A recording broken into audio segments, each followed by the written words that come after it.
Muy bien, pues muy buen día a todas las personas que se encuentran en esta audiencia virtual, convocados por la Escuela Judicial Electoral del Tribunal Electoral del Poder Judicial de la Federación. Saludo a ustedes con mucho afecto y admiración, ya saben, y espero que el tiempo que transcurrió desde que nos vimos la semana pasada a este momento pues haya sido de jornadas exitosas, de muy buena salud y mucho ánimo. Vamos, si ustedes permiten, a continuar nuestro tema sobre consulta en las comunidades indígenas y afromexicanas. Hablamos, pues, en términos generales de todo esto, vimos cómo ha evolucionado el sistema jurídico específico de estas comunidades a través de distintas reformas que fuimos sufriendo en la Constitución y en la legislación. Y dentro de ese campo, lo último que analizamos, ya de una manera muy rápida, fue esta lámina que están ustedes viendo en pantalla, en donde nos explican cómo está conformado, a grosso modo, el sistema tutelar de los derechos de los pueblos y comunidades indígenas y afromexicanas.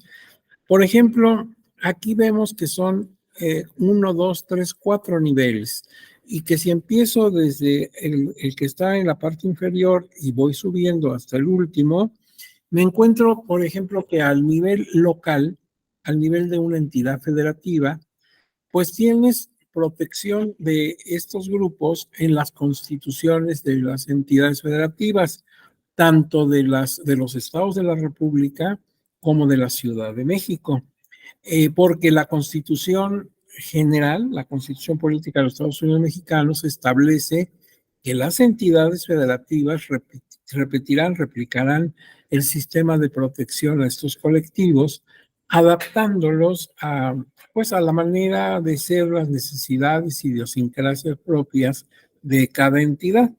No es lo mismo una entidad que tiene muchísimos grupos indígenas que otra que son menores. Y bueno, las necesidades también y la forma de ser, la idiosincrasia es distinta. Por eso en cada constitución, pues se siguen los parámetros de la federal al respecto, pero con algunas especificaciones propias. Entonces, las constituciones locales protegen los derechos de estas personas, pero también hay leyes locales. Por ejemplo, el estado de Oaxaca pues tiene varias leyes, hicimos mención de ellas, que protegen, por ejemplo, el idioma, protegen la consulta popular, etcétera, la consulta indígena, etcétera. Y si yo salgo de la entidad federativa y lo veo al nivel de todo mi país, pues desde luego la Constitución Política de los Estados Unidos Mexicanos, ahí principalmente el artículo segundo y también el artículo primero. Estos dos artículos son precisamente los tutelares para este tipo de colectivos. Pero también hay leyes federales y generales, por ejemplo, la Ley General de Derechos Lingüísticos de los Pueblos Indígenas, donde nos dicen que, pues, tienen derecho a conservar, transmitir su lenguaje original. Bien, y si salgo de mi país y me voy al nivel de todo el continente, pues hay dos documentos dentro de muchos más que me pueden ser muy útiles para entender a este colectivo y tutelarlo. Me refiero primero a la Declaración Americana de los Derechos y Deberes del Hombre, un documento que lo conocemos también como Carta de Bogotá, porque se firmó en esa ciudad de nuestro querido país, Colombia. Y fíjense ustedes que ya tiene mucha antigüedad, porque este documento se firmó cuando terminó la Segunda Guerra Mundial. La Segunda Guerra Mundial terminó en 45, entonces el 30 de abril de 1948, los países de América estaban firmando esta Carta de Bogotá. Ahí también encontramos sustento. Y desde luego en la Convención Americana sobre Derechos Humanos, que también conocemos como Pacto de San José, porque se firmó en la ciudad de San José, en nuestra querida Costa Rica. Y entonces, esto por mencionar, digamos, los más emblemáticos. Y si yo paso del nivel de mi continente y me voy al nivel universal, al nivel de todo el mundo, desde luego la Declaración Universal de Derechos Humanos de las Naciones Unidas, también el Pacto Internacional de Derechos de Derechos Civiles y Políticos, y también todas las decisiones del Alto Comisionado de Derechos Humanos. Pero igualmente la Declaración de las Naciones Unidas sobre los Derechos de los Pueblos Indígenas. Este es un documento esencial. Y desde luego el convenio número 169 de la OIT, de la Organización Internacional del Trabajo, sobre pueblos indígenas y tribales en países independientes. Ya vimos que incluso nuestra propia Constitución, en su redacción del artículo segundo, toma casi textualmente algunas partes de este convenio número 169 de la OIT. Por ejemplo, cuando define cuáles son los pueblos originarios o los pueblos indígenas, pues son aquellos que vivían en el territorio que ahora ocupa un país, por ejemplo, el caso de México, y que pues tenían sus costumbres, tenían su cultura al momento de la penetración europea y han conservado parte o todas sus costumbres. Y esto porque, pues claro, no podemos encontrar fácilmente una costumbre técnicamente prehispánica.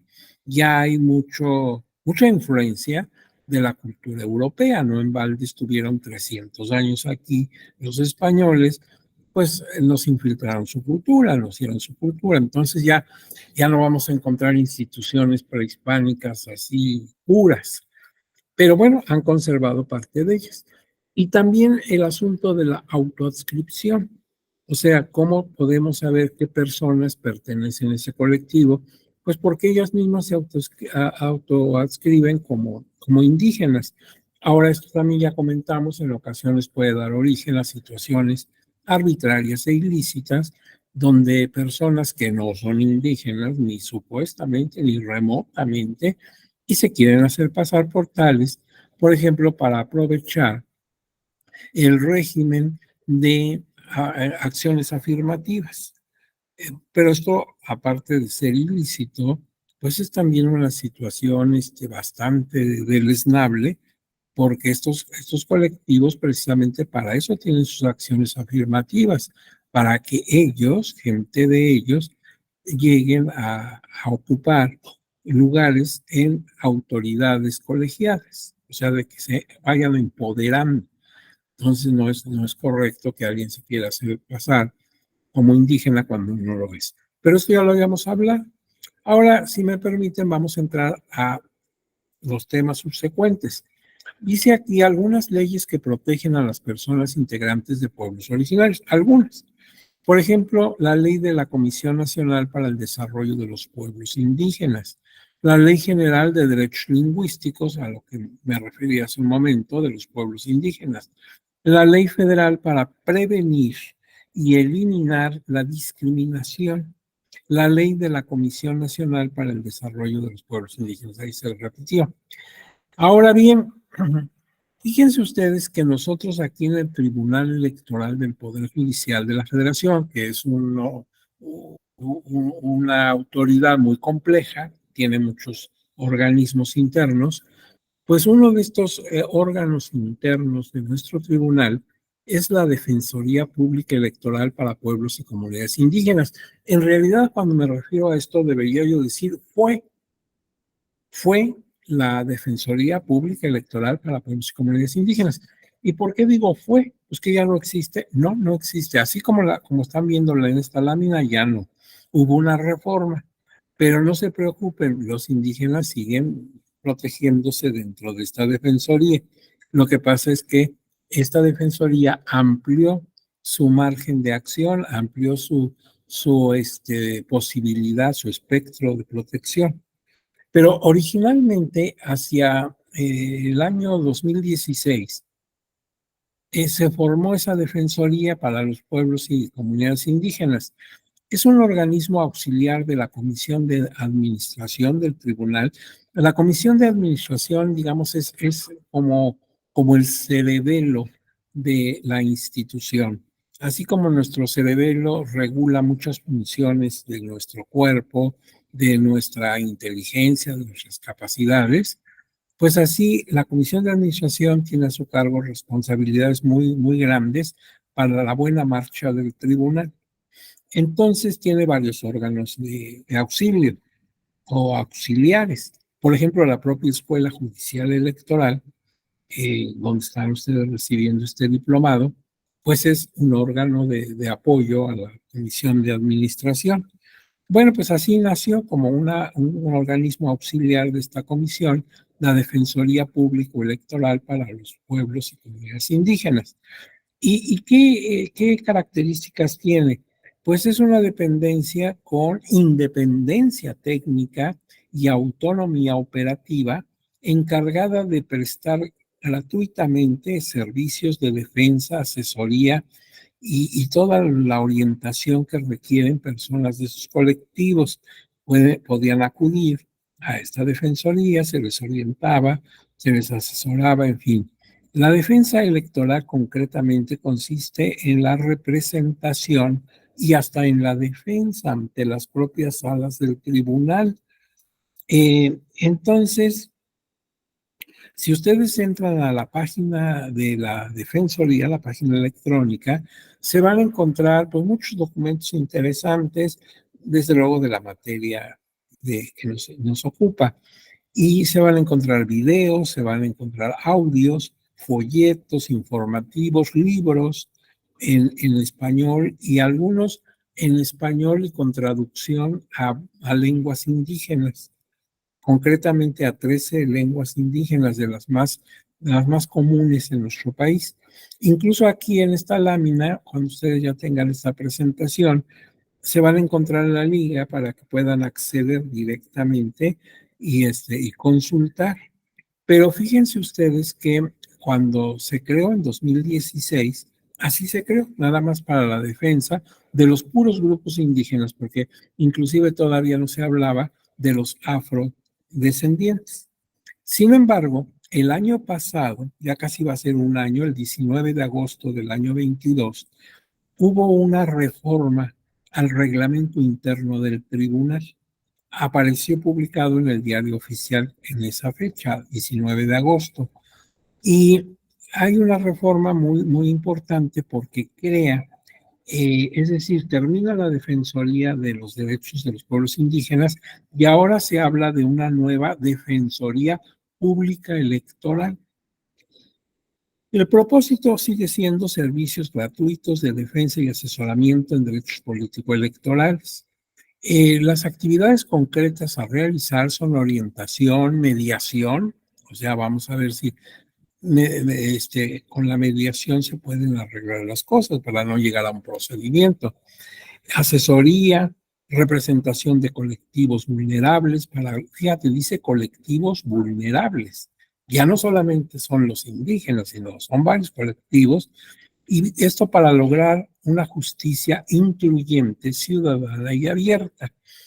Uno de las preocupaciones institucionales muy severas en nuestro tribunal de tiempo atrás ha sido el que la justicia sea abierta, transparente, que como si fuera una cajita de cristal, tú sepas qué están haciendo los magistrados, cómo están resolviendo, aunque no formes parte del proceso en cuestión, pero como ciudadano nos interesa ver la buena marcha de los asuntos litigiosos que se plantean ante el tribunal.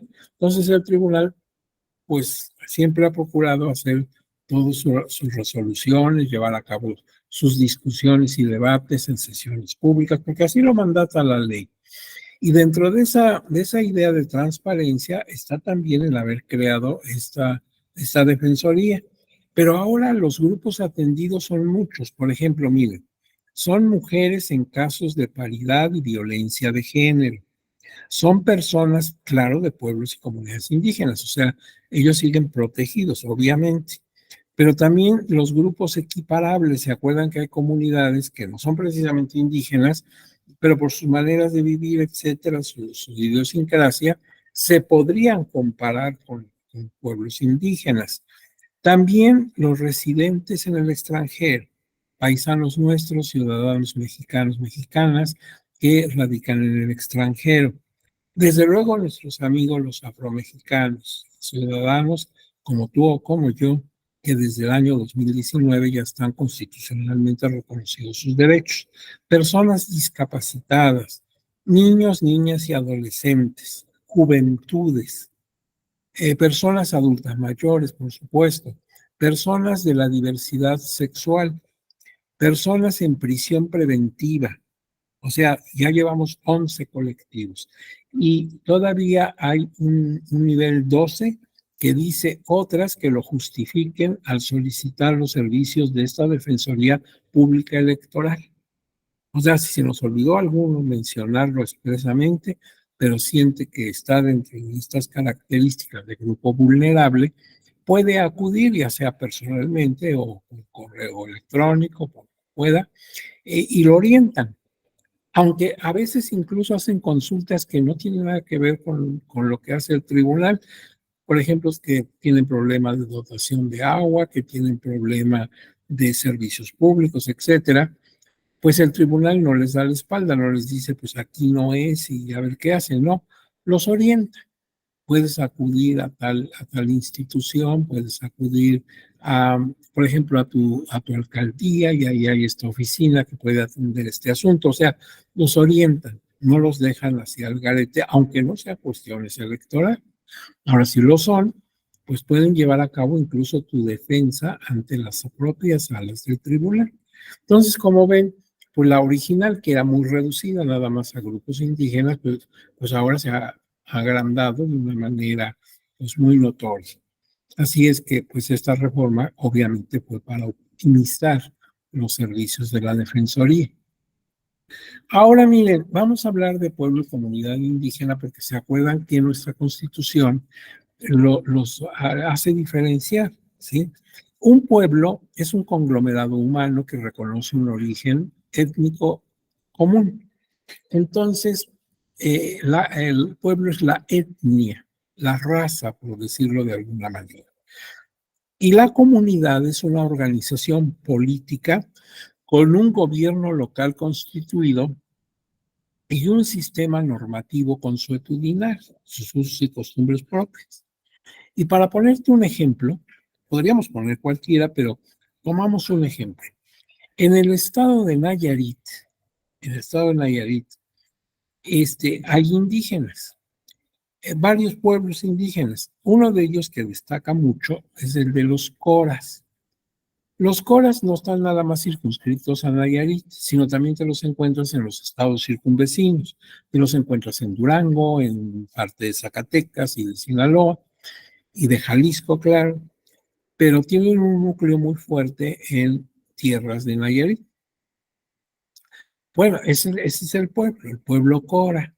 Si tú vas a la capital de nuestro querido Nayarit, a la ciudad de Tepic, te vas a encontrar por sus calles, por aquí, por allá, de repente, gente que trae sus vestimentas muy, muy tradicionales, sus vestidos, por ejemplo, los hombres vestidos de lana con tejidos, y su morralito que es de Shakira, hacen un trabajo muy bonito de Shakira, su sombrero que le cuelgan algunos adornitos, y ese tipo de atuendos en hombres y mujeres lo ves así en cualquier calle del Tepic. Ahora bien, si tú te vas a la Sierra Madre de Nayarit, te encuentras un municipio que se llama Nayar.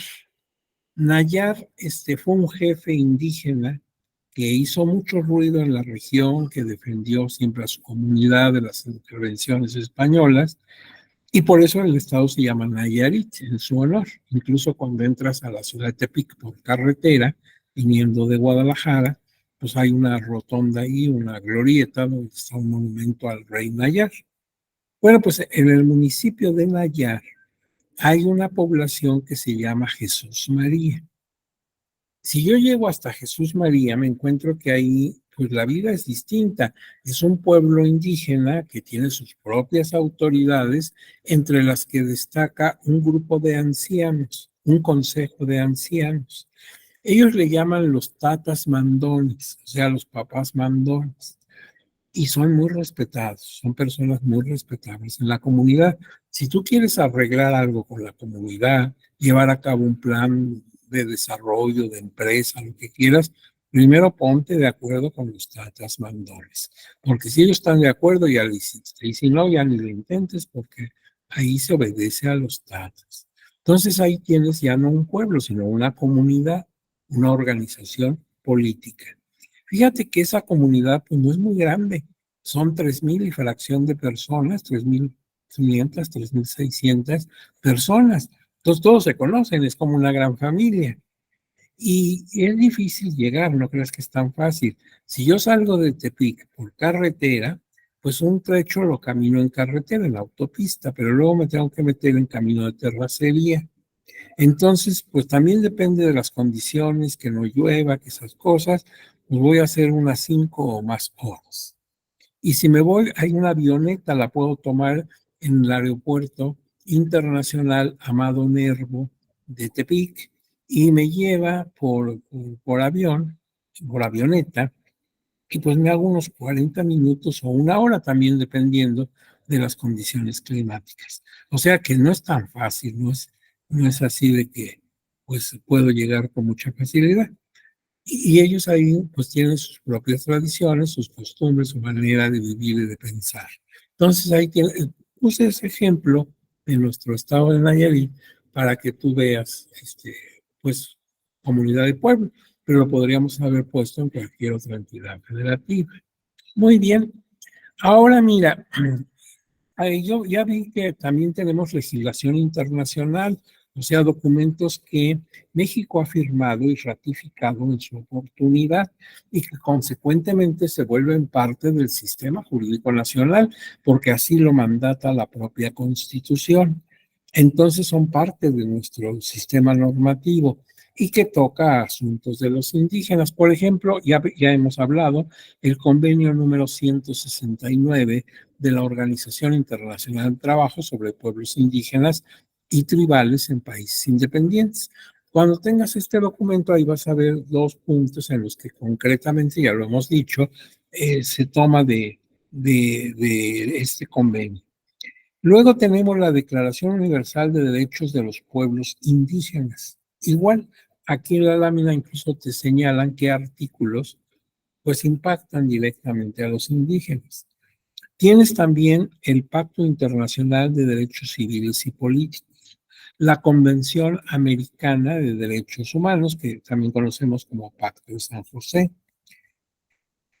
Ahora fíjate, se ha tomado tan en cuenta a este colectivo, sobre todo para las acciones afirmativas, que por ejemplo la actual, la que está vigente, legislatura de la Cámara de Diputados del Congreso de la Unión, que es la legislatura 66, ya con el censo de 2020, que fue el último censo de población que tuvimos, pues se integró esa Cámara. ¿Se acuerdan que fuimos a votar?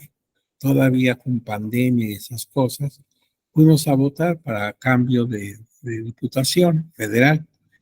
Y entonces me dice el Instituto Nacional Electoral que esa legislatura tiene representantes indígenas ya. O sea, hay 20 personas que están en curules en la Cámara de Diputados que han sido electos por el principio de mayoría relativa. Y hay 13 más que han sido electos por representación proporcional. Entonces, en total hay 33 personas indígenas en la Cámara de Diputados ahora mismo, ¿sí? Ahora, en cuanto a los afromexicanos, 4 son de mayoría relativa y 2 de representación proporcional. Entonces tenemos 6 personas que están ocupando curules en la diputación y que son afromexicanos. Ahora bien, aparte yo tomo en cuenta los datos que me hace llegar el INEGI, también para el año 20, de acuerdo con el censo de población que se practicó, me dicen que la población indígena es de 16.933.283 personas, que con toda la población reunida representan el 15.1%. Y en cuanto a los afros, son 2.576.213 personas, que representan el 2% de nuestra población. Entonces, esto nos hace ver que pues, todavía falta mucha representatividad por parte de estos sectores, pero bueno, vamos ganando terreno y poco a poco pues ya es más habitual encontrarlos en la Cámara de Diputados, personas que representan a estos grupos sociales. Ahora bien, vamos a la Asamblea Comunitaria, que como ustedes recuerdan es la máxima autoridad en una comunidad indígena, porque ahí participan todas las personas que son ciudadanos, ciudadanas. Y ahí precisamente nos interesa mucho porque a ella es a donde se dirige la consulta indígena. No voy a llegar, por ejemplo, a Jesús María Nayarit y tocar casa por casa para ver si aprueban el plan que les traemos, sino que lo hacemos en la asamblea comunitaria. Se convoca y ahí se exponen las razones de esa consulta y bueno, ya no las aprobarán o no.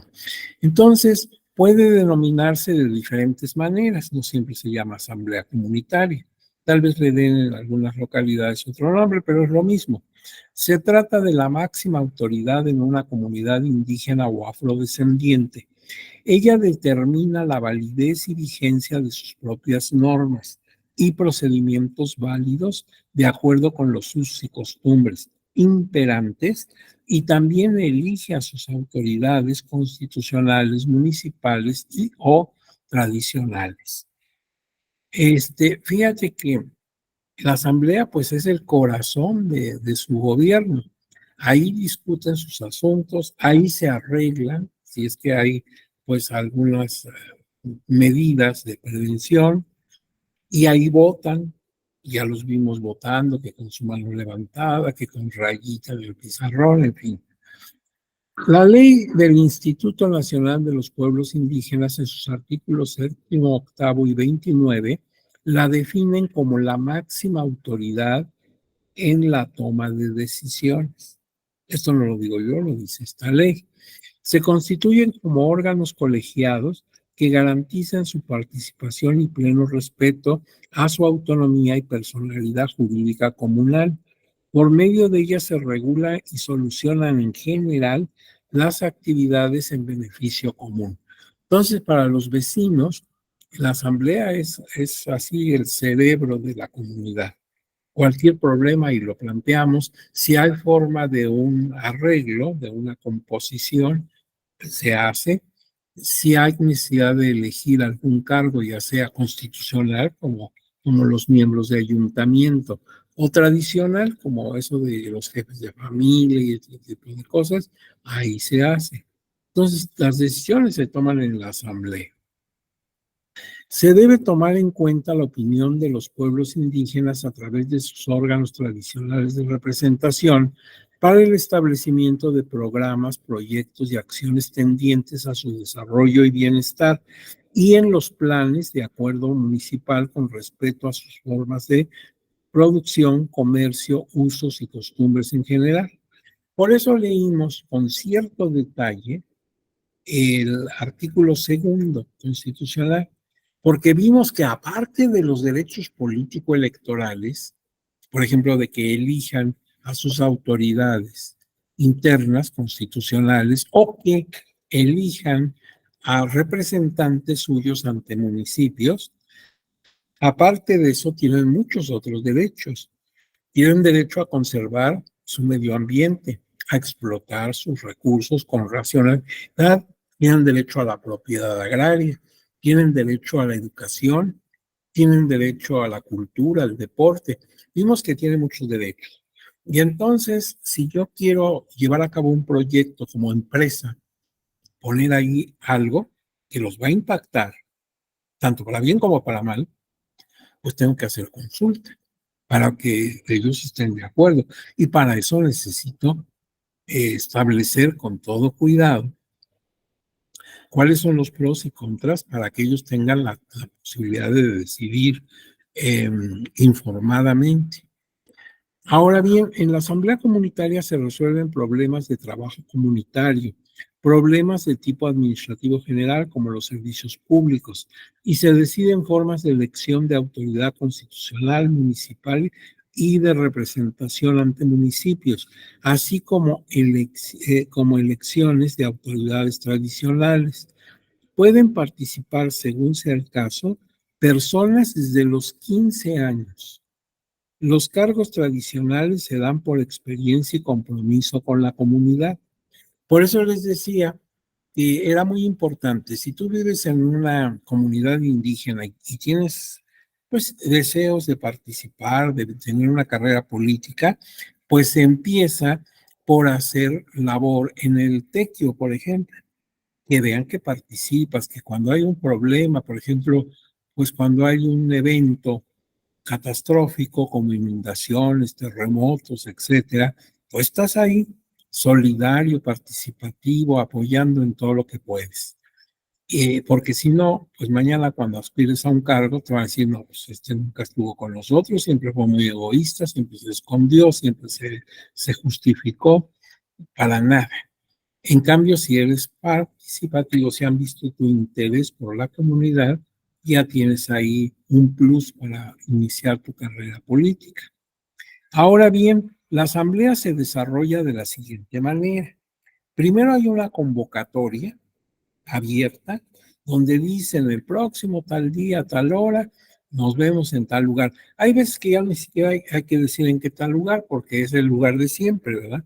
Puede ser una escuela, puede ser el patio de un edificio público, puede ser el kiosco del pueblo, puede ser cualquier lugar. Ujú. Ya es nuestro lugar de reunión. Si tenemos ahí un gimnasio o un estadio de fútbol o lo que sea, pues ahí podemos reunirnos. Y lo que sí nos dicen la temática, nos reunimos para qué, cuál va a ser, digamos, lo que se va a discutir o que se va a desarrollar en esa sesión. Luego, la preparación del lugar. Hay que poner las sillas, hay que poner micrófonos, todo esto.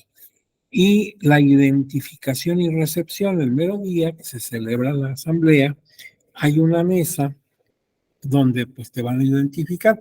Como son a veces comunidades muy pequeñas, pues todos se conocen. Don Pablito, hijo de don Perenganito, ya sabes, ¿verdad? Todo el mundo se conoce. Pero si no, si no te conocen, pues te identificas.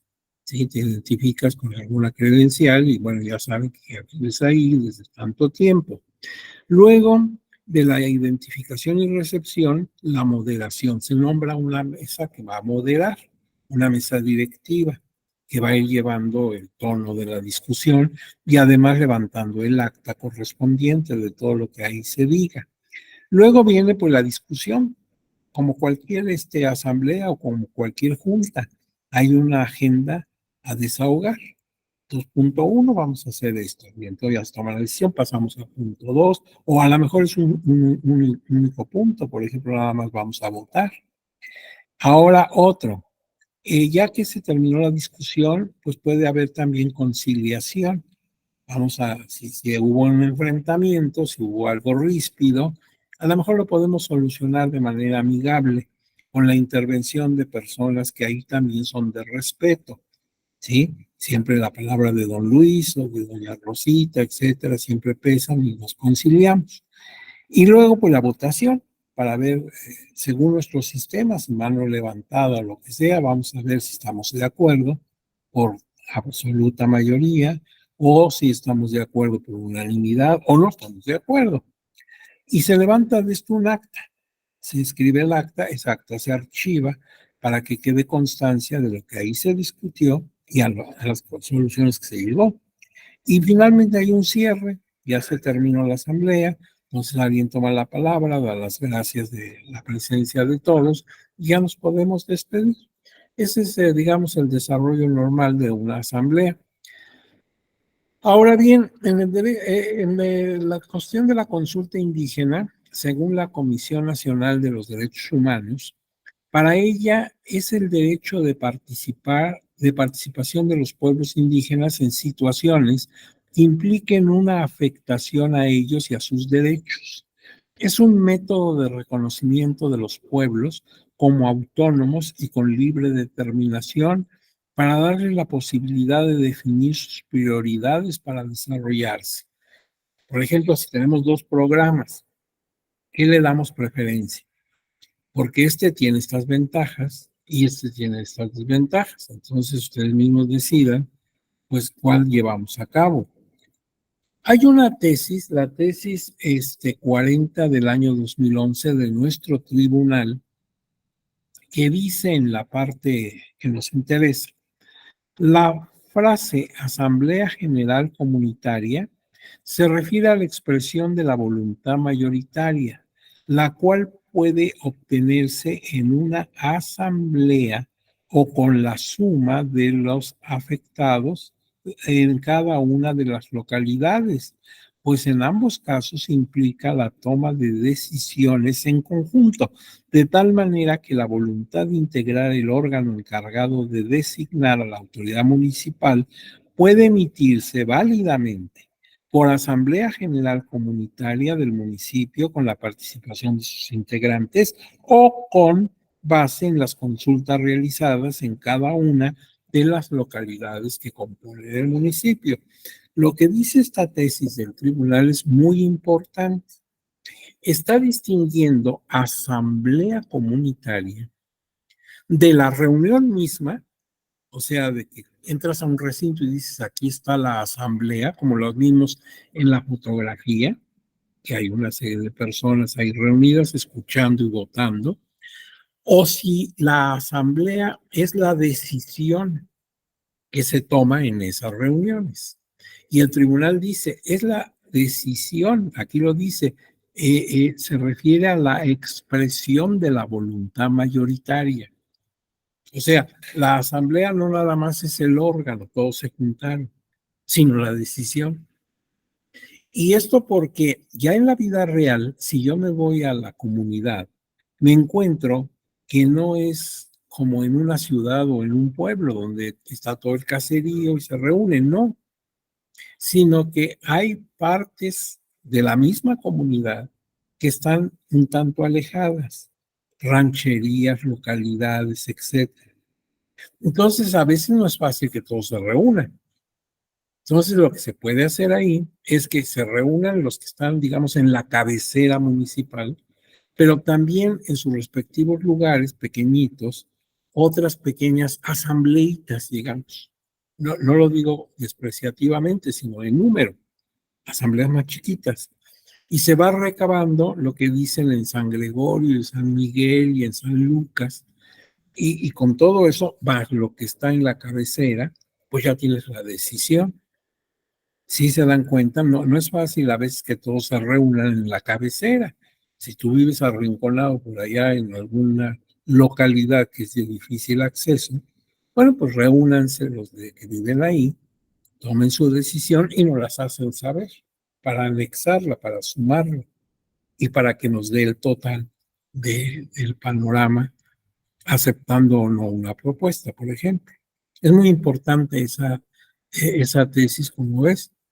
Pero hay otras jurisprudencias, por ejemplo, la 37-2015, que dice consulta previa a comunidades indígenas debe realizarse por autoridades administrativas electorales de cualquier orden de gobierno cuando emitan actos susceptibles de afectar sus derechos.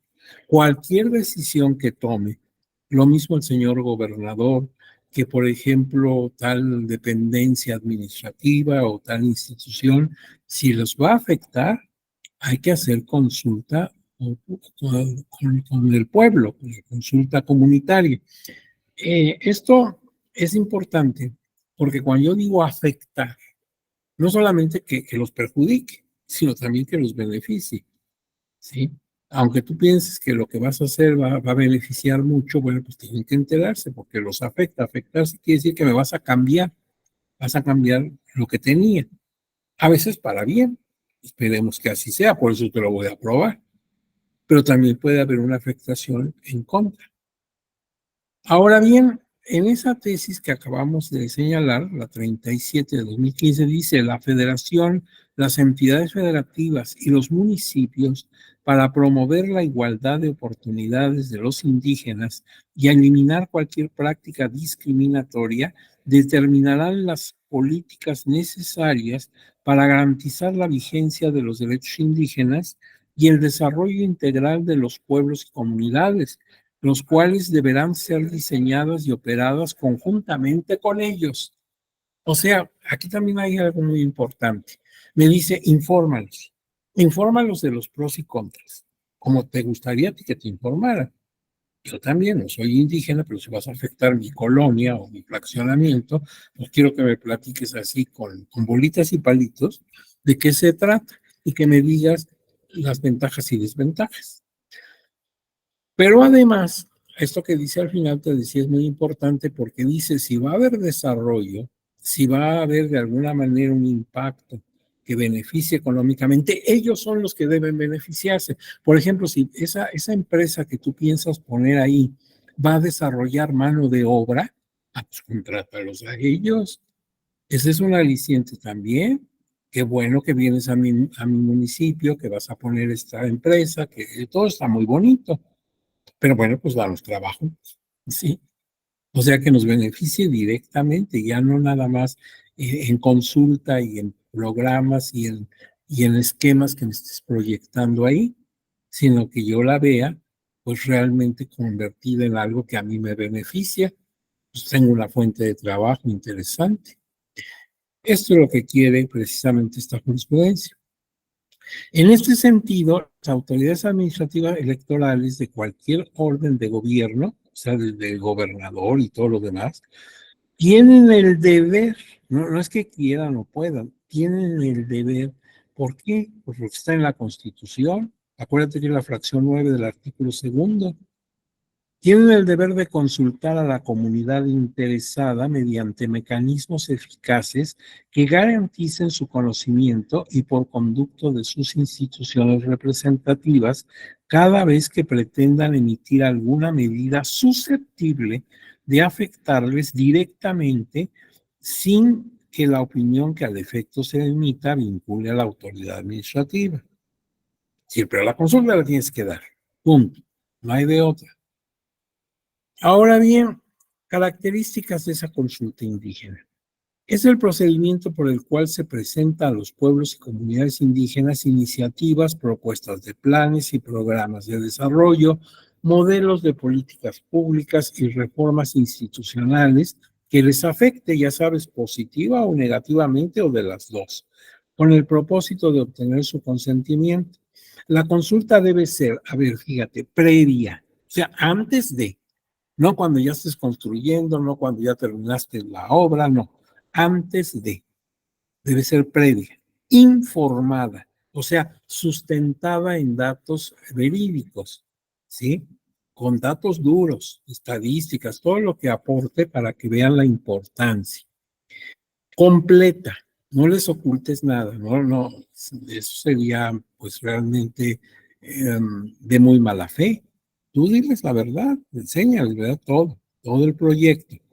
Verás, o sea, que sí concuerde con la realidad, que no les alteres, les digas una cosa y luego haces otra.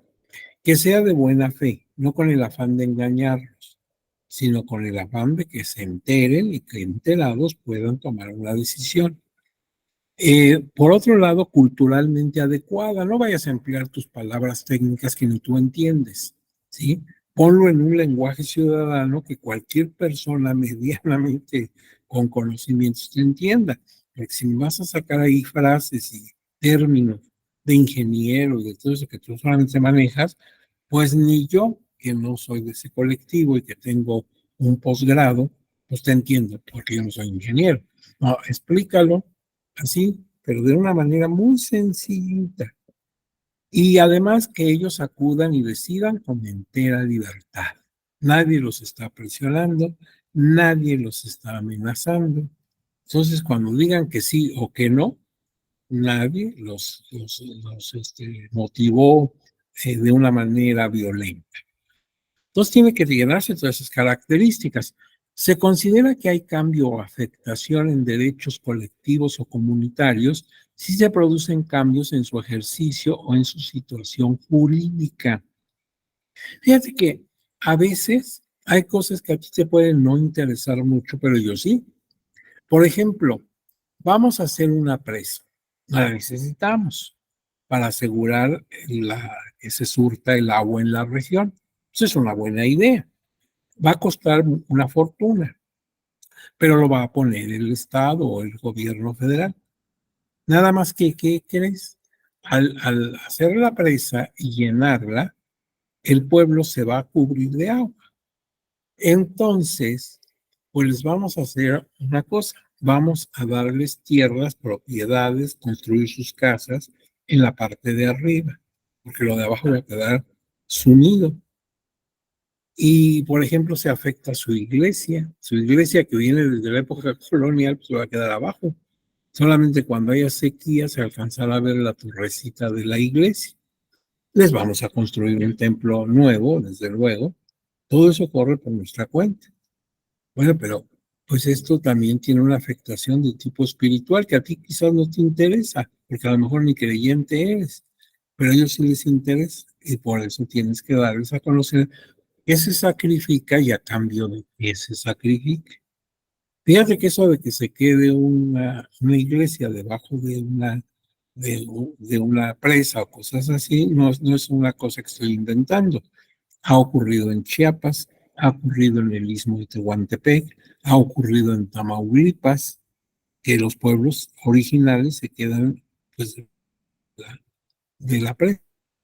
Y bueno, pero la gente no la dispone de sus tierras y de sus casas, lo vio, ¿no? Ni siquiera de sus templos. Se reconstruye, nada más claro, con una arquitectura actual, pero el mismo templo que tenían.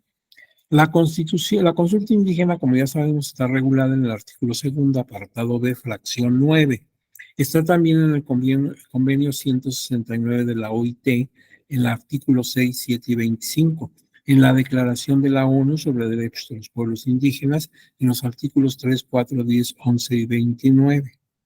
O sea, como te digo, hay una regulación no solamente nacional con la Constitución, sino también la tenemos a nivel de convencionalidad. El objetivo de la cultura indígena, o sea, ¿para qué? Bueno, su objetivo principal es llegar a un acuerdo o incluso lograr un consentimiento referido a las medidas propuestas. Ha cobrado mucho impulso a partir de la década de los 90.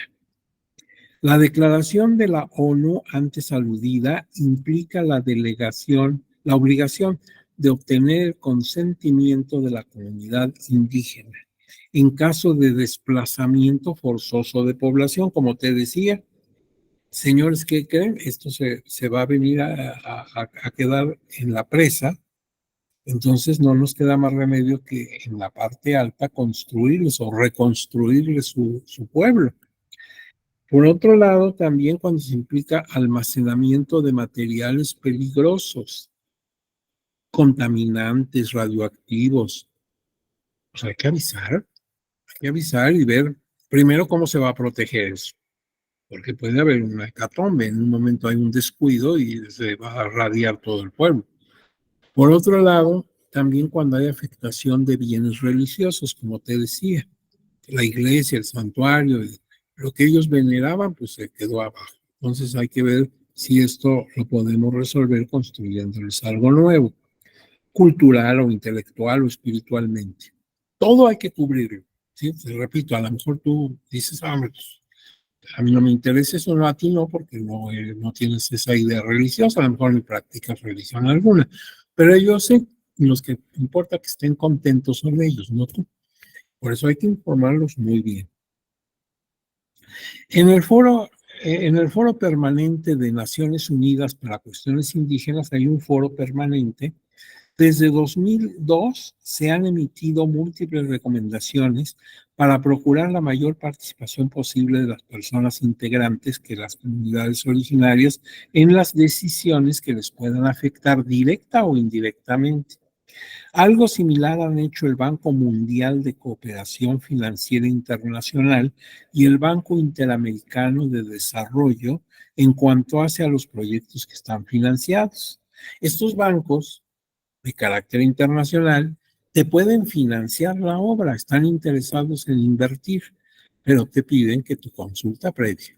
Porque no vaya a ser que avancemos, que vayamos muy entusiasmados y luego por no hacer la consulta vas para atrás y me haces perder dinero y tiempo. Entonces, ¿quieres el financiamiento?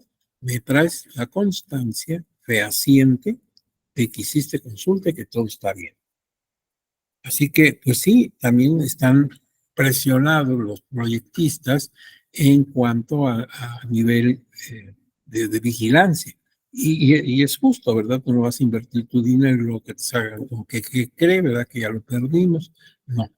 Entonces yo te voy a financiar, pero cumple con ese requisito. Ahora veamos algunos casos internacionales que han llegado hasta la Corte Interamericana de Derechos Humanos, ahí en San José de Costa Rica, y cómo se han resuelto con asunto de esto de la consulta indígena. Por ejemplo, tenemos el caso de Saramaca, que es una comunidad indígena, contra Surinam. Surinam pues, es un país y entonces esto ocurrió en 2007. ¿En qué consistió este problema? Pues el Estado, o sea, Surinam, concedió la explotación minera y forestal en territorio de este pueblo, del pueblo Salamanca, sin consulta previa, estudio de impacto y participación de la población. O sea, no los tomaron en cuenta. Simplemente dijeron, le vamos a dar la concesión minera y forestal para explotar minas y bosques a tal empresa. Entonces el asunto llegó hasta la Corte Interamericana de Derechos Humanos, que declaró responsable al Estado, que se vio obligado a pagar indemnizaciones por daños materiales e inmateriales. Por eso te digo que los bancos no te van a financiar si no previamente traes ya la autorización. Otro ejemplo es la comunidad de Sarayaku contra el Ecuador, la República del Ecuador. Esto ocurrió en 2012. Una empresa petrolera explotó 400 pozos y causó daños ambientales graves en la región. No se hizo consulta previa. La empresa trató de manipular, amenazar, difamar y agredir a los pobladores. O sea, ya en su desesperación, pues hizo de todo. Los amenazó, lo trató de sobornar, bueno, de todo lo que pudo. La Comisión Interamericana de Derechos Humanos declaró culpable al Estado por celebrar el contrato de concesión sin consulta previa y por negligencia al permitir la afectación ambiental. Eso nos afecta a todo el mundo, no a los ecuatorianos, no a las personas que ahí viven en esa comunidad. Te afectes el planeta, me afectas a mí y te afecta a ti. Es nuestra tierra, es lo único que tenemos, es el lugar donde todos vivimos. Entonces, si me contaminas el ambiente en Ecuador, todos lo sufrimos. Es una afectación mundial, entiéndelo. No es cosa que digan, hay los ecuatorianos pobres, ¿verdad? Ojalá que lo resuelvan. No, ojalá no. Estamos todos metidos en eso. Todos estamos alarmados, asustados. Nos queda muy poco planeta. Ahora bien, entonces, también, pues por permitir la violencia sobre sus pobladores, como hemos dicho, por lo que debía retirarse los materiales explosivos, realizar la consulta previa, tomar medidas de protección al medio ambiente e indemnizar a los pobladores por los daños materiales e inmateriales sufridos, o sea, daños morales también. O sea, le salió carísimo el chiste. Muy bien, tenemos otro caso, el de la asociación Laca Joma contra, o sea, que significa nuestra tierra en su idioma, contra Argentina, contra la República de Argentina. Esto ocurrió pues hace poco, en plena pandemia, en 2020. Primer asunto en que Argentina fue condenado por la por la Corte Interamericana de Derechos Humanos en un asunto de población originaria. O sea, no habían tenido problemas con gente indígena. Afectó a 132 comunidades al realizar obra pública en su territorio sin consulta previa, por lo que debe tomar las medidas necesarias para asegurar la propiedad comunal e inembargable de estos terrenos. Se les hizo fácil construir ahí casas, habitación, edificios y demás, pero no tomaron en cuenta a los indígenas. Entonces, pues Argentina salió mal librada y tuvo que responder. Bueno, pero eso ha pasado en otros países. Pero en el nuestro ha habido estos problemas, pues sí. Por ejemplo, la sentencia en amparo, la 631 diagonal 2012 de la Suprema Corte de Justicia de la Nación, confirmó el amparo al pueblo yaqui. Nuestros amigos de los pueblos yaqui está en Sonora, por la obra del proyecto que se llamaba Independencia.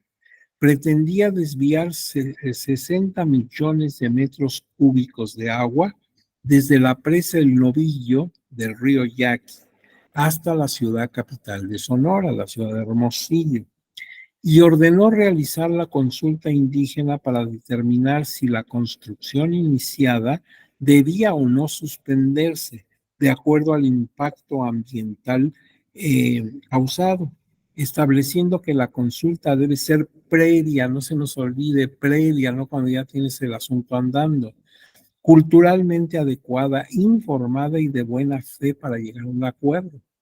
Entonces, estas características de buena fe, de consulta informada, etcétera, previa, pues lo está diciendo la Suprema Corte, no los académicos, la Corte. Y en este caso, pues imagínate, era una cantidad considerable de agua que estaba afectando a las comunidades indígenas. Ahora, la necesidad de que Hermosillo, la capital, tenga agua, pues es evidente, pero aún así hay que hacer consulta a la comunidad indígena. Hay otro caso, la sentencia de amparo en revisión 498 de 2021, todavía más reciente, señala que la Semarnat autorizó el proyecto denominado planta de amoníaco en Topolobampo, en Sinaloa, sin realizar consulta indígena afectando a las comunidades originarias ribereñas de esta bahía. Por tal motivo se concedió el amparo a la comunidad Mayo Llorene y se ordenó la realización de la consulta respecto de la vialidad de este proyecto. Pues es que estamos hablando de una empresa que va a producir amoníaco y desde luego que va a contaminar. Pues no necesito ser un químico premio Nobel para entender que las cosas no van a ser tan fáciles para el medio ambiente. Bueno, pues allá en nuestra querida Sinaloa, por cierto, un estado bellísimo, un estado muy hermoso, con una naturaleza preciosa, pues se vio afectado nuestros pueblos indígenas de la región. Y pues tenemos otro proyecto que está en marcha, que está quizás próximo a inaugurarse, todavía dentro del gobierno del presidente López Obrador, el Tren Maya. El Tren Maya actualmente se ha vuelto controversial el tema de la consulta indígena en el caso concreto de la construcción del Tren Maya. Como ustedes saben, esa obra pues es muy importante, realmente es emblemática, porque va a unir desde vía ferrocarril a los estados de Quintana Roo, Yucatán, Campeche, parte de Tabasco y Chiapas, o sea, se une todo el sureste. Y se contempla pues como una obra para transportar carga y pasajeros, para desarrollar el turismo, o sea, el proyecto tiene sus bondades, pero se hizo la consulta a los pueblos indígenas porque hasta este momento no ha quedado claro el procedimiento que se ha llevado a cabo en las comunidades involucradas y el cómputo del resultado de las consultas y si se practicaron o no y el grado de afectación al medio ambiente de la región. Es decir, se ha hablado, como diríamos, en bulto. Sí, los indígenas están de acuerdo, pero no hemos visto las actas, no hemos visto cuántos pueblos están de acuerdo, cuáles no están de acuerdo. Sí se habla en bulto y eso no debe ser. Las cosas deben ser transparentes. Mira, aquí en esta región que va a afectar el Tren Maya hay 72 comunidades indígenas, o 124 o 14, las que sean. Son esta y esta y esta. Se llevó a cabo consulta a estas comunidades, el voto fue así, asado. Pero no en bloque, no en bulto, ¿te entiendes? Ya se hizo, ya porque lo dijo el locutor o el político, ¿le vas a creer? Como abogados sabemos que las cosas no son a la palabra. Dime cuántas comunidades son, empecemos por ahí, ¿sí? Luego, todas estas comunidades, ¿dónde están ubicadas? Pues estas en Campeche, estas en Yucatán, estas en Chiapas, etcétera. Bueno, ya hiciste consulta, ¿en qué fecha? ¿Sí? ¿Y cuáles fueron los resultados? ¿Dónde están las actas? Mientras no me hables así, estás hablando en bulto. Tú dices que ya, yo creo que no, y entre que tú crees y yo creo, pues quién sabe si se hizo. Esto está pues todavía ahí como una situación pendiente. La Suprema Corte, hablando de otras cosas, resolvió el pasado 18 de agosto del año pasado la controversia constitucional 56-2021 que impugna varios artículos de la ley municipal del estado de Michoacán, promovida por el municipio de Tangamadapio, que se publicó oficialmente el 30 de marzo de 2021. En la resolución, en donde hay incluso suplencia de la queja, porque acuérdate que cuando son indígenas hay que suplirles todo. Sí, hay que darles toda la facilidad porque tienes que no son comunidades que tengan la capacidad intelectual y el conocimiento del derecho que tienes tú. Entonces, hasta donde se puede, se les suples los agravios y demás. Bueno, entonces en este caso hubo hasta suplencia de la queja. Se manifiesta que no se realizó consulta comunitaria afectando así a las comunidades originarias, por lo que se declaró la invalidez de las normas impugnadas. Luego tienes, por ejemplo, la situación de México ante la consulta indígena. Algunos estados que cuentan con una ley de consulta indígena son San Luis Potosí, Durango y Oaxaca. Son algunos que ya en sus leyes locales tienen a la consulta indígena. Otros que la contienen no en una ley específica que hable de consulta indígena solamente, sino de otros aspectos. Por ejemplo, Chihuahua, Hidalgo, Morelos. En junio de 2020, la Suprema Corte ordenó al Congreso de la Unión legislar respecto a este asunto. Y entonces, en abril de 2021, el Congreso de la Unión, concretamente la Cámara de Diputados, aprobó un proyecto. Hay un proyecto de ley. La ley se va a llamar Ley General de Consulta de los Pueblos y Comunidades Indígenas y Afromexicanas. Ese proyecto, si yo lo analizo, establece dos tipos de consulta. Uno, para obtener el consentimiento con respecto a medidas específicas. Y otro, las que no requieren ese consentimiento. Entonces, entra en más detalle para ver en qué casos sí se requiere absolutamente la consulta y qué otros no necesariamente. Ahora veamos los puntos de vista del Instituto Indigenista. Aquí hay una recomendación, como este material lo van a tener ustedes en sus manos, se recomienda la consulta de la obra El derecho a la consulta previa, libre e informada, que tiene como subtítulo Una mirada crítica desde los pueblos indígenas, concretamente Mesoamérica, que es México, la mitad de México, digamos, de Mazatlán a Tampico, si trazas una línea horizontal desde nuestros queridos puertos de Mazatlán en Sinaloa y Tampico en Tamaulipas, y de ahí te bajas hasta Centroamérica, eso es Mesoamérica, o sea, la mitad de América, en la región andina y el cono sur.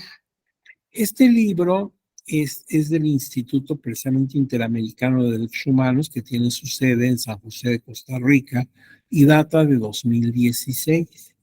Te lo recomiendo mucho porque, como dice aquí el subtítulo, es una mirada crítica desde los pueblos indígenas. No es lo mismo que yo, sin ser indígena, explique consulta indígena, a que un indígena me explique qué entiende por consulta indígena, qué ha vivido en ella, ¿sí? Es ver la versión de los propios indígenas. Entonces, este libro se toma la molestia, el cuidado de consultar en pueblos de México y en pueblos de Centroamérica y de Sudamérica cómo ven la asamblea comunitaria y cómo ven la consulta indígena. Entonces, esto te complementa la visión, porque vuelvo a repetir, yo no soy indígena, ni vivo en una comunidad indígena, entonces lo que yo sé del tema, pues es de carácter académico, pero hay gente que lo vive día con día, y no es lo mismo que yo te platique de un lugar que me es común, como la Ciudad de México, a que te platique de un lugar que ni siquiera conozco, pero solamente a través de virtualidad. Entonces, es interesante el libro. Así que si les interesa este tema de la consulta indígena, tienes una buena sugerencia. La consulta, dicen ellos, es un mecanismo democrático para la adopción de decisiones, una obligación internacional y un derecho de los pueblos indígenas. Así lo expresa este libro. Ahora bien, la Suprema Corte de Justicia dice que es obligación de las autoridades de los tres órdenes de gobierno impulsar el desarrollo original de las zonas indígenas y el derecho de estas de ser consultadas en la elaboración de los planes de desarrollo nacional, estatal y municipal. Esto lo dice en un amparo en revisión el 78 de 2011. ¿Y por qué dice la Corte que es obligación de la autoridad, tanto federal como local y municipal? Pues porque está en la Constitución, nada más por eso. Ya vimos que todas las autoridades, en el orden de sus facultades, están obligados a, y son muchos aspectos que están obligados, entre ellos a promover el desarrollo económico, social, deportivo, cultural de los pueblos indígenas. La Constitución ya no quiere pobreza entre las personas indígenas. Ese binomio de es indígena es pobre, ya vételo borrando. Se acabó, no tiene por qué ser pobre, ¿sí? No hay ninguna razón que justifique su pobreza. Entonces hay que desarrollarlos. Por eso la Corte tiene razón, es obligación, no es un acto de generosidad, sino es un acto de cumplimiento de una obligación. Ahora bien, otro ejemplo es el fideicomiso para el proyecto turístico Barrancas del Cobre.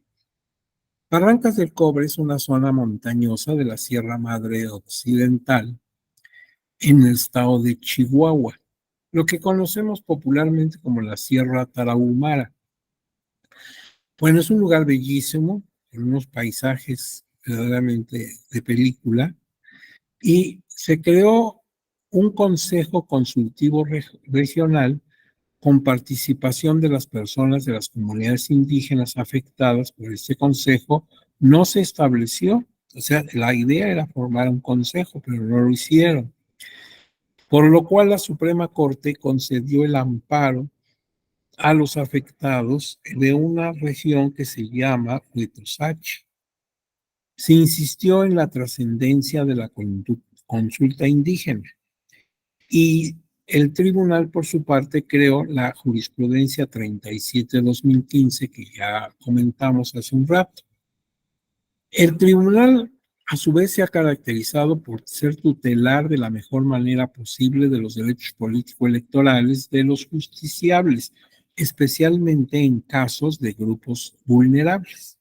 Yo les decía que la verdad de las cosas es que en más de 25 años que tiene de existencia el actual tribunal, nada más el puro Tribunal Electoral del Poder Judicial de la Federación, pues ha hecho verdaderamente una labor muy loable apoyando a los grupos vulnerables, entre ellos, desde luego, los pueblos originarios.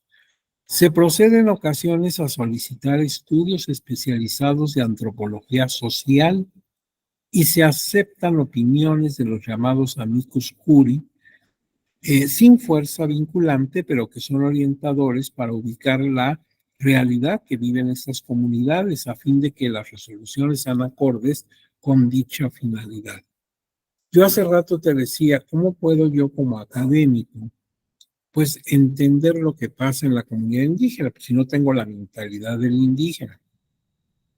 Te lo puedo describir desde el punto de vista académico, pero no es lo mismo que te dije, a mí me tocó, yo viví, yo estuve en la mesa de moderación, etcétera, ¿verdad? Yo puse mi rayita en el pizarrón, eso no me ha tocado hacerlo a mí.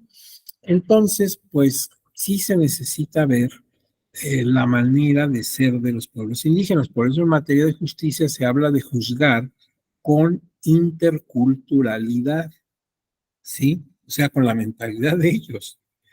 Entonces, pues ante la imposibilidad de que las personas del tribunal, los magistrados, magistradas, los secretarios y secretarios de estudio y cuenta, vayan a las comunidades, pues a veces se requiere solicitar el apoyo de especialistas.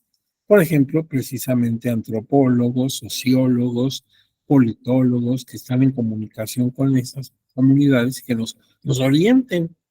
Incluso se acepta cuando hay la intervención de lo que se llama amigos de la curia, amicus curiae, o sea, si lo decimos en latín, que son personas que conocen por lo que tú quieras, tienen la experiencia y pueden ofrecer un dictamen a las autoridades judiciales que, como dicen, no es vinculatorio. O sea, finalmente los magistrados y magistradas van a decidir lo que convenga según su criterio jurídico. Pero bueno, se orientan. Y la verdad es que el propio tribunal ha creado en algunos momentos espacios de estudio y reflexión para que las personas que integramos su tribunal, pues nos concienticemos y conozcamos mejor las cosas. Entonces, por ejemplo, en algún momento la sala Jalapa del tribunal organizó pues un estudio taller sobre pueblos indígenas y todos asistimos, unos presencialmente, otros virtualmente, y conocimos precisamente de sus especialistas los puntos de vista de muchos pueblos indígenas que nosotros no tenemos mucha idea, porque no es lo mismo que te orienten, ¿verdad?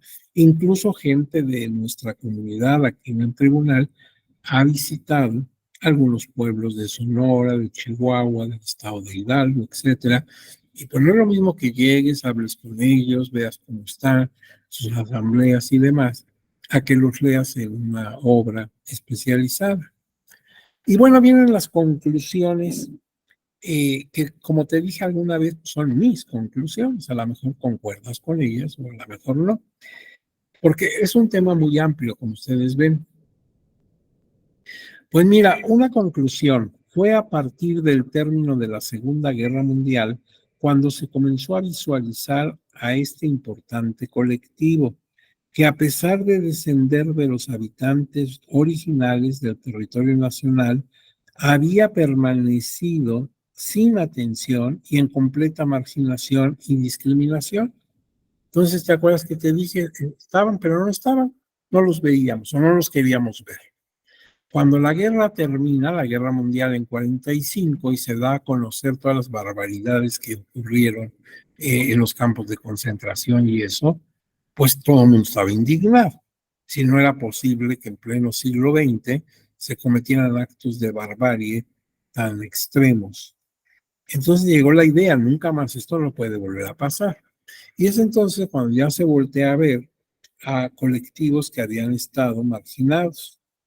Por ejemplo, pues precisamente los indígenas, las mujeres, los niños, niñas y adolescentes, los migrantes, las minorías religiosas, muchísimos colectivos que fueron marginados.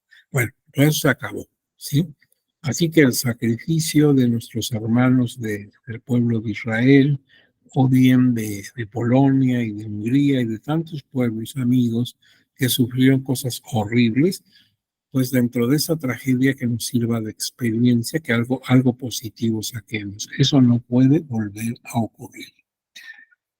Actualmente, dice la conclusión 2, se reconocen sus derechos constitucional, legal y convencionalmente. Sí, por eso vimos ese esquema donde están desde el nivel local, desde la constitución de mi estado y las leyes de mi estado, hasta la constitución federal, las leyes federales, hasta los documentos de convencionalidad del continente americano y hasta esos documentos ya de Naciones Unidas y leyes generales. Bien, México ha firmado todos sus tratados y consecuentemente al ratificarlos se convierten en parte del sistema jurídico nacional. En las comunidades indígenas se pueden aplicar sus usos y costumbres en la medida que sean respetuosos de los principios constitucionales, particularmente en lo que hace al tratamiento y oportunidad para las mujeres. Sí, el hecho de que la Constitución, en el artículo segundo, dice, ustedes se pueden guiar por sus usos y costumbres, un poco lo que decían las leyes de Indias de 1680, que las repúblicas de indios pues sigan utilizando para su gobierno sus viejas costumbres, nada más que con cuidado, que no violenten la religión católica, ni tampoco las disposiciones expresas de la corona. Bueno, pues ahora nuestra constitución dice algo parecido. Dice, puedes usar usos y costumbres, pero dentro de la constitución y sin afectar de ninguna manera ni remotamente derechos y oportunidades para la mujer. Por eso ahí no puedes aducir, aquí no puede gobernar, porque nunca nos ha gobernado una mujer. Bueno, pues ahora va a ser la primera vez, aleluya, ¿verdad? Estamos en el inicio de una nueva época. Entonces, cuidado con eso, porque ya ahí no puedes aducir usos y costumbres. Cuarto, la actividad desplegada por el tribunal en la impartición de justicia y en la tutela de derechos político-electorales de estas comunidades le ha llevado a emitir una gran cantidad de criterios vertidos en jurisprudencia y tesis relevantes. Efectivamente, si yo me meto a la página del tribunal y veo todas las tesis y jurisprudencia que ha emitido el tribunal en torno a temas indígenas, es abrumador. Tú podrías entrar a esa defensoría, que ahora ya es muy general, ya no nada más es de los indígenas, sino abarca a otros colectivos, pero si ves donde está la pestaña de jurisprudencia, es impactante la gran cantidad de criterios que el tribunal ha emitido. Es una riqueza normativa muy grande. Son criterios orientadores y de carácter obligatorio en su aplicación. Ahora bien, se debe fomentar una cultura de legalidad dentro y fuera de las comunidades indígenas a fin de que todas y todos entendamos la trascendencia de su participación política en la consolidación de una democracia incluyente. Mira, de nada sirve que tengamos toda esa lámina que viste con las espirales que abarca desde el nivel local hasta el nivel mundial, pues de nada sirve haber tenido todos esos documentos si en un momento dado lo que no nos cambia es la mentalidad. Mientras sigamos pensando que tú por ser rubio, por ser hombre, por vivir en la ciudad, por tener un posgrado, eres superior a los indígenas, pues de nada sirve todo. Todo se echa a perder. Ya tenemos, digamos, la infraestructura jurídica, tenemos las leyes, ya ni siquiera hay que corregir nada, ya las tenemos, ya lo logramos. Pero lo que tenemos que hacer es que sean realidad y para eso necesitamos cambiar de mentalidad. Disculpa lo que voy a decir, pero hay que quitarnos el chip, ¿verdad? Cambiarnos. Mientras lo tengamos, de nada sirve, porque ahí estaremos dándole la vuelta. Ahí estaremos dándole la vuelta y lo vemos hasta como ingenioso. Siempre tenemos un buen truco para darle la vuelta a la ley. Pero mientras actuemos de esa manera, pues de nada sirve que se ponga una jurisprudencia, que se establezca una ley, pues ahí están las leyes y la jurisprudencia, pero en nuestra mentalidad no. Tenemos que cambiar de cultura de ilegalidad a cultura de legalidad. Otra cosa, en la actualidad, evidentemente se ha avanzado en la procuración de justicia electoral para las personas integrantes de pueblos, comunidades indígenas, pero hace mucha falta todavía por hacer. Hemos logrado mucho, pero todavía falta muchísimo para lograr todo. Porque te digo, mientras hay esa cultura de ilegalidad, de nada sirve. Los mismos indígenas se discriminan entre ellos, porque los de San Lucas tienen problema con los de San Miguel y entonces no los participan de la asamblea comunitaria, no los convocan, se hacen los desentendidos porque les caen mal, tienen rencillas de siglos. Entonces, mientras tengamos todas esas telarañas, es como si trajéramos en los pies, como los antiguos presos, un grillete ahí con una bola de metal, ¿verdad? Pues no podemos avanzar, es un lastre. Mientras no nos quitemos todos esos prejuicios y tonterías, pues no avanzamos. Por eso falta todavía mucho por hacer. Otra cosa, debe resaltarse el hecho de que con la reforma constitucional de 2019 se está ya reconociendo a las personas afromexicanas con similar régimen jurídico tutelar a la que integran las comunidades originarias. ¿Se acuerdan que se añade el inciso C en 2019, pero 500 años después de que ellos ya están aquí en México y que los vemos en todas partes? Porque no solamente su presencia racial, sino también su aportación cultural a la cultura mexicana. Pues a nuestros amigos afromexicanos, a nuestros queridos paisanos, los estamos apenas volteando a ver. Yo lo lamento mucho, porque deberían haber estado desde siempre, igual que los indígenas. Pero bueno, ya al menos esta institución ya avanzamos un poquito. 8. En la materia de consulta indígena se entiende esta como un procedimiento para que las personas integrantes de comunidad originaria y afrodescendiente puedan expresar sus puntos de vista y defender sus intereses frente a propuestas concretas cuya realización pueda afectarlos directo o indirectamente. Si tú te fijas en esta definición que estamos dando de consulta indígena, es la que da el tribunal. El tribunal dice, no consideres que la consulta indígena es nada más el reunir la asamblea, sino en sí el producto de esa consulta, que es la decisión de apoyar o no un proyecto. Y ya hemos visto, tomando casos muy recientes del año 20, 21, 22, de distintos países y también en nuestro país, donde el no consultar hace que se vaya al traste un proyecto. Así invertimos tiempo, dinero, recursos, y luego ¿para qué? Para que se te pare la obra y ya no pudiste avanzar porque se te olvidó hacer la consulta indígena. Y lo mismo la Suprema Corte, a través de amparos, pues ha tenido que poner un alto, como le pasó allá en Sonora, porque protestaron nuestros amigos yaquis, y con justa razón, pues están quedando sin agua. Obviamente no estoy de acuerdo. Y ahí estás con los dedos en la puerta, porque imagínate, Hermosillo es la capital y si se queda sin agua, ¿qué va a hacer esta comunidad? O sea que ahí sí estás como con los dedos en la puerta. Pero tienen que resolverse de alguna manera las cosas sin afectar a una comunidad o a la otra. Bueno, o sea, la vida no es tan sencilla, no es así blanco y negro, sí, tiene muchas aristas ya en la vida real. Ahora, otra conclusión. Es un derecho humano y específicamente propio de las personas que integran dichas comunidades. Así lo establece la Constitución, su fracción 9 del apartado B. Está diciendo tiene que hacerse consulta. La consulta debe ser previa, antes de, no cuando ya estás construyendo, ni menos cuando ya terminaste. Debe ser previa, debe ser libre. O sea, si tú presionas, si tú amenazas, como lo hicieron en Ecuador, que amenaces y que sobornes, bueno, eso ya es ilícito, obviamente. Debe ser informada, dar toda la información, como quisieras que te informaran a ti. Si lo fueran a hacer en tu colonia, pues no te va a gustar que te oculten algo, te digan todo.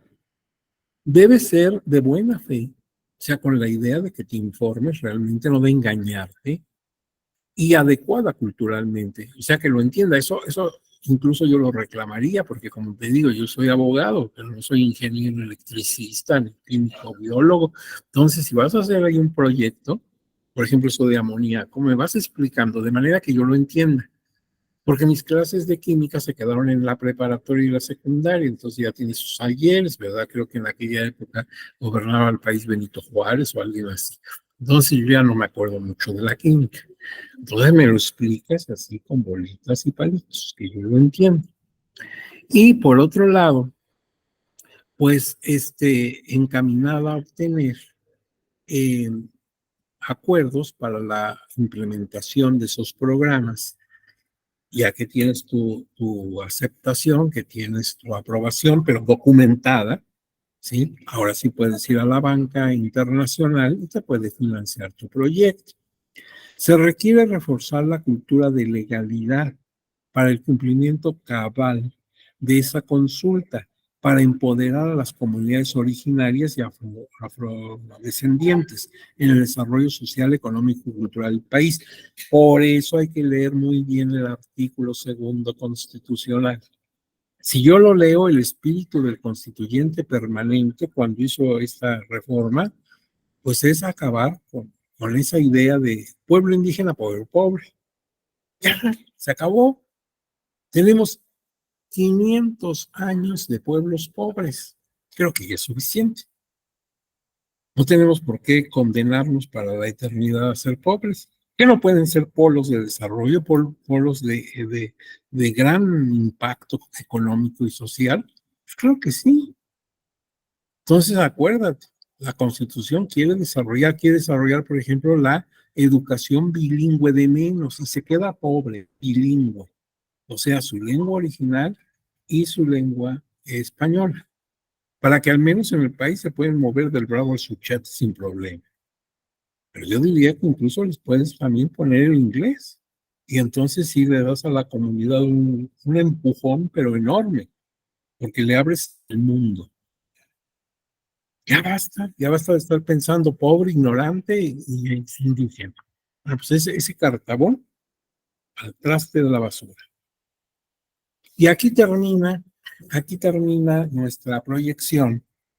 Y lo que queríamos comentar con ustedes en este tema, aquí ya nada más es el copyright para que no vayan a hacer un mal uso de esto y lo anden por ahí vendiendo en la estación del metro y esas cosas, porque esto es propiedad de la escuela judicial. Bueno, ya saben que mi compromiso pues es enviárselos, si es que les sirve de algo, a través de sus aparatos electrónicos. Y mira, pues todavía nos falta un buen rato, casi media hora, pero como en las juntas de trabajo, pues ya se agotó la agenda. Entonces, ya no tenemos nada que tratar más que, claro, ver si ustedes tienen dudas, comentarios que puede haber. Pues con mucho gusto les respondemos. Haberá levantado su mano don Víctor Hugo Serrano. Don Víctor, por favor, su micrófono, vea usted y lo escuchamos. Gracias, doctor. Buenos días a todas, todos, todes. Muy No se agradecido. le escucha, don Víctor. ¿Me escucha ahí? Creo que hay problema en el audio, porque también ¿Ahí me escucha? tenemos problema con la maestra Inés de tecnologías. Sí, pero sí los escucho, sí lo ¿Qué escucho, hacemos doctor. aquí? ¿Qué hacemos, maestra querida? Porque no se escucha. La única forma es que si don Víctor está dando una pregunta, si está impactando una pregunta, pues la pase por escrito y con mucho gusto se la contestamos. Sí, sería mejor, Porque por no se favor. escucha, no sé por qué. Exacto, sí, sería mucho mejor, por favor. El Dice doctor no escucha, Carolina entonces, por Valle favor, que sí se escríbanle. escucha, bueno, pero escuchan ustedes internamente, yo no. Pero yo advertí eso desde el viernes. La maestra Inés hablaba y no tenía yo el gusto de escuchar. Entonces ahorita está pasando así. Ah, ya le van a escribir, doctor, me dice. A ver, vamos a ver, pues, si podemos así responder lo que va a decir Víctor Hugo. Don Víctor, pues escriba usted y a ver. Ajá. Ya estoy viendo. Ujú.